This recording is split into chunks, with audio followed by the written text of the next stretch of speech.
မြောက်ကမ္ဘာပတ်ချမ်းမှာအစောပိုင်းတုပ်ကွေးရသည့်စတင်ချိန်ဗိုင်းရပ်စ်မျိုးကွဲတစ်တစ်ခုဟာအလင်းမြန်ကူးစက်ပြန့်နှံ့လာတဲ့အတွက်ကာကွယ်ဆေးထိုးခြင်းဟာအထူးရောက်ဆုံးကာကွယ်ရေးအဖြစ်ဆက်လက်တည်ရှိနေကြောင်းကုလသမဂ္ဂကျန်းမာရေးအေဂျင်စီကမနေ့ကပြောကြားခဲ့တယ်လို့သိရပါတယ်။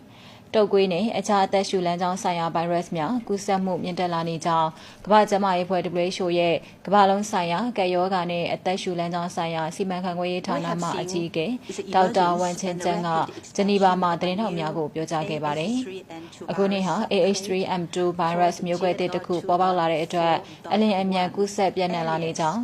J2.4.1 ဒါမှမဟုတ်မျိုးကွဲ K လို့ခေါ်တဲ့မျိုးကွဲတစ်ကိုဩဂုတ်လမှာဩစတြေးလျနဲ့နယူးဇီလန်တို့မှာပထမဆုံးတွေ့ရှိခဲ့ပြီးနိုင်ငံပေါင်း30ကျော်မှာလည်းတွေ့ရှိခဲ့ရကြောင်းပြောကြားခဲ့ပါတယ်။မြောက်ကမ္ဘာဘက်ခြမ်းတုပ်ကွေးရသည့်အတွက်ထုတ်လုပ်ထားတဲ့နောက်ဆုံးပေါ်ကာကွယ်ဆေးများဟာအသစ်ထွက်ရှိလာတဲ့ကာကွယ်ဆေးများရဲ့အစိပ်ပိုင်းတစ်ခုမဟုတ်ကြောင်းလက်ရှိရာသီလိုက်ကာကွယ်ဆေးများဟာပြင်းထန်ရောဂါများကိုကာကွယ်ပေးပြီးဆေးရုံတက်ရခြင်းအန္တရာယ်ကိုလျှော့ချပေးနိုင်ကြောင်း WHO ရဲ့ခန့်မှန်းချက်အရ